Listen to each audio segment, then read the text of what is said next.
My sister-in-law stole my $20,000 wedding gift and bought a car. I said, return it or else. Her next move destroyed our family. It was supposed to be the beginning of something beautiful. Blaine and I had just gotten married after years of searching for the one, and for once in my life, things felt like they were finally falling into place. Blaine was supportive, kind-hearted, and, above all, loyal to his family, especially his younger sister, Celeste. Celeste and I had always had a bit of an uneasy relationship. She was the wild child, the one who jumped from job to job, relationship to relationship, and city to city, always restless. Whenever she had a setback, her parents and, more often than not, Blaine would swoop in to rescue her. At first, I thought it was sweet that he was so protective, but I quickly learned Celeste was resourceful in using that loyalty to her advantage. In the back of my mind, I knew she was manipulative, but I never expected it to affect my life so directly. 2 weeks after the wedding, we were relaxing on our couch, sorting through photos of the big day, and talking about our future. Blaine and I had received an incredibly generous gift from my grandparents, a check for $20,000 to help with a down payment on a house. Blaine and I had talked about putting down roots, buying a little home somewhere, and that gift was going to make it possible. Oh, wait, let me check something, I said, suddenly remembering. I pulled out my phone and opened our bank app. I was expecting to see the $20,000 still sitting safely in our account, but something was off. Blaine, did you transfer the wedding money to a different account? I asked, trying to keep my voice calm even though my heart was pounding. He looked up at me, confused. No. Why? Then why does it show a transfer of exactly $20,000 2 days ago? I tried to keep my voice steady, but the panic was setting in. My hand was shaking as I passed him my phone. I watched as his face changed from confusion to pure panic. Wait. That's not right. He scrambled to grab his own phone and check his app. I don't. Who would? Then, almost in a whisper, he said, it's under Celeste's name. I felt my stomach drop. Celeste? His face was pale, his eyes wide. I told her about the gift. I didn't think she'd. No, this has to be a mistake. I'll call her. He grabbed his phone, hands trembling as he dialed her number. I could feel the anger boiling inside me, but I was trying to keep it together. This had to be some kind of misunderstanding. Celeste had her flaws, sure, but stealing $20,000? Even she wouldn't do something like that. Right? Hey, Celeste? Yeah, it's me. Listen, we just saw a transfer for $20,000 in our account. It's under your name. Did you? He paused, his face tense. Did you take it? I could faintly hear her voice on the other end, but I couldn't make out the words. Blaine's face went from shock to angry to defeated as he listened. He finally said, No. No, Celeste, you need to give it back. This was for me and Olivia. We're planning to buy a house. You can't just. He stopped, clenching his jaw. Celeste, this isn't a joke. He put her on speakerphone without even asking, and I heard her voice, dripping with sarcasm. Oh, please, Blaine. You guys have enough. It's not like you need it right this minute, right?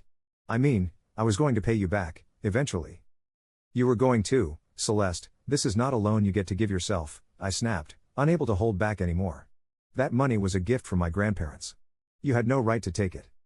Celeste laughed, a mocking sound that grated on my nerves.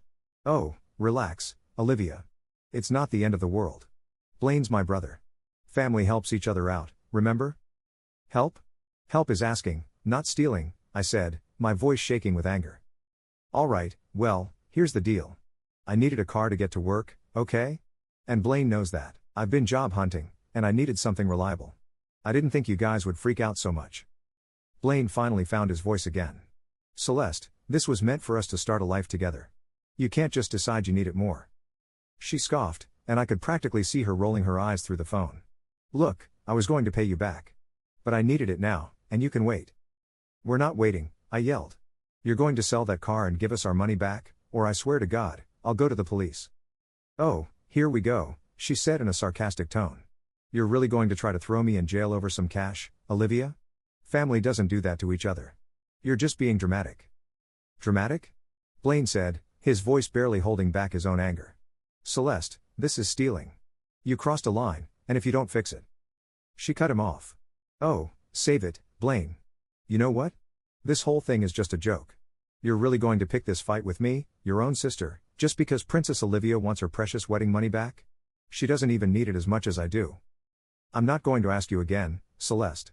Either you return it, or we're going to take this further. I don't care if you're my sister. You stole from us. There was silence on the other end of the line. Then, finally, she said, fine. Do what you have to do, but don't expect to be welcomed at family events if you're going to go all cop mode on me. You two are seriously unbelievable." And with that, she hung up. Blaine looked at me, helpless and heartbroken. I could see the toll it was already taking on him. He wanted to stand up to her, but she'd been pulling this kind of manipulation his whole life, and it showed. "Do you believe her?" I asked, staring into his eyes. "Do you really believe she'll pay it back?" He looked down, unable to answer. He knew as well as I did that Celeste wasn't going to make good on her promise. "What do we do now?" he asked, almost as if he were pleading with me to make the decision for him. I took a deep breath. "We go to your parents. If they're anything like my parents, they won't let this slide. This is too much." A flicker of something I couldn't quite place crossed his face. "I don't know if they'll take our side," he said quietly. They've always given Celeste a lot of leeway." "They'll take our side," I said firmly, though I wasn't entirely sure. I'd seen Blaine's family turn a blind eye to Celeste's missteps before, but this felt different. This was theft. Surely, even they would see that. The next day, we went to his parents' house. Blaine's mother, Marla, greeted us with her usual warm smile, though it faded as she saw the looks on our faces. "Is something wrong?" she asked, glancing back and forth between Blaine and me. "Mom, we need to talk to you about Celeste," Blaine said, his voice strained. He explained the situation, how she'd taken the money without asking, how we'd confronted her, and her refusal to give it back. Marla listened, her face a mask of polite concern, but I could see the hesitation in her eyes. When he finished, she sighed, folding her hands in her lap. "Oh, Blaine. Celeste has had such a hard time lately. Losing her job was such a blow. You know how difficult it's been for her." "Mom, that doesn't give her the right to steal from us," Blaine said, louder than I'd ever heard him speak to his mother before. Marla looked taken aback. "Steal? That's a strong word. I'm sure she just saw it as borrowing, and I'm sure she meant to pay it back when she could. She would never intentionally hurt you." "Mom," I cut in, trying to keep my voice steady. "Celeste laughed when we asked for the money back. She even said she needed it more than we did. That doesn't sound like someone who plans to pay us back." Marla's face hardened slightly. "Olivia, I understand this is frustrating for you, but this is family. We all have to make sacrifices sometimes." The words hit me like a slap. "So you're saying we should just forget about it? Sacrifice $20,000 so she can buy a car she couldn't afford in the first place?" Marla sighed again, but this time, she wouldn't meet my eyes. "I'm saying that sometimes we need to let things go for the sake of peace. Celeste has a lot going on, and it's not worth tearing this family apart over money." Blaine looked at his mother, visibly defeated. "Mom, you're enabling her. Don't you see that?" She shook her head, standing up as if to end the conversation. "I see a family that's falling apart over something that could be forgiven. I'm asking you to be the bigger person here, Blaine. For all our sakes." I felt something snap inside me. This wasn't just about the money anymore, it was about respect, about boundaries, about doing what was right. I looked at Blaine, hoping he would stand up for us, for our future. But he only sat there, staring at the ground, trapped between his loyalty to me and his loyalty to his family. Finally, I stood up, my voice icy. "If this is what family means to you, Marla, then maybe Blaine and I need to rethink where we stand in it." With that, I walked out, leaving Blaine to decide if he would follow me. As I stormed out of Marla's house, my head was spinning with disbelief. The nerve of these people, to act like my wedding gift didn't matter, to excuse Celeste's actions just because she was family. I wasn't going to let them just brush this off. I deserved better. Blaine followed me outside, but he didn't say a word. I knew he was struggling, torn between his family and me, but I had my limits. Over the next few days, Blaine tried to reason with his parents again, but they wouldn't budge. To them, I was the problem for making such a fuss, and Celeste was the poor misunderstood daughter who just needed another chance. I felt like an outsider, betrayed by the very people who were supposed to welcome me as family. But the more I thought about it, the angrier I got. Celeste hadn't just taken my money, she'd insulted me, laughed at me, and made me feel small. No, I wasn't going to let her walk all over me. If she thought I'd just let it go, she was dead wrong. I was ready to fight back. My first step was to gather every piece of documentation I could find. I printed out our bank records showing the $20,000 transfer with her name on it. I made copies of text messages from Blaine to Celeste, where he demanded the money back and she'd brushed him off. I even wrote down a detailed account of every conversation I'd had with her and with Blaine's parents. This was war, and I was going in prepared. Then I did what I knew would hit her hardest. I went to the police. Filing a police report felt surreal at first. This was family, after all, but I had to remind myself that Celeste had made her choice when she took that money. I wasn't going to keep playing nice with someone who clearly didn't respect me. When the detective read my statement and saw the evidence, he nodded, looking genuinely sympathetic. "This kind of thing happens more than you'd think, unfortunately," he said. Family can be complicated. I felt a weird mix of relief and satisfaction. Celeste might have thought she could walk all over me, but she was about to find out she was wrong. A few days later, Celeste called me, and I could hear the fury in her voice. "Are you serious, Olivia? You actually went to the cops? You're blowing this whole thing out of proportion." "No, Celeste," I said calmly. "I'm just finally doing what I should have done from the start. You took what wasn't yours, and now you have to face the consequences." She tried to laugh it off.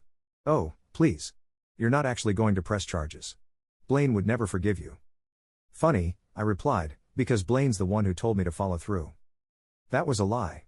Blaine had begged me to let it go, saying he didn't want to lose his family. But Celeste didn't need to know that. I hung up, satisfied with the stunned silence on her end. The next day, Marla called Blaine in a panic. Celeste had received a letter from the police station, summoning her to discuss the theft allegations. Marla was furious, demanding that Blaine fix it before it got any worse. But this time, I didn't back down.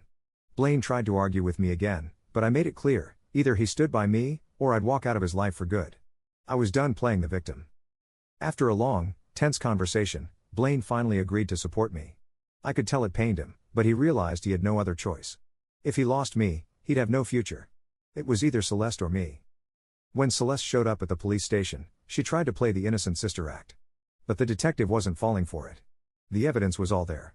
She'd taken the money, transferred it to her account without permission, and used it for a car she had no intention of returning. I didn't even have to go to court, she knew she'd lose. Instead, Celeste finally cracked and agreed to a settlement to avoid a full legal case, but I didn't want just the money anymore, I wanted her to feel the sting of what she'd done. In our settlement agreement, I demanded that she not only return the $20,000 but also pay for the legal fees I'd incurred. Plus, she had to write a formal letter of apology, one she would read aloud in front of the entire family. She balked at the terms, of course, but with the threat of charges hanging over her, she had no choice. The day of the apology was one of the most satisfying moments of my life. Blaine's family gathered at Marla's house, all of them tense and awkward, clearly unsure of how things had gotten to this point. Celeste showed up, looking deflated, with none of her usual arrogance. She looked at me with a mixture of resentment and fear, but I stood my ground, arms crossed, waiting.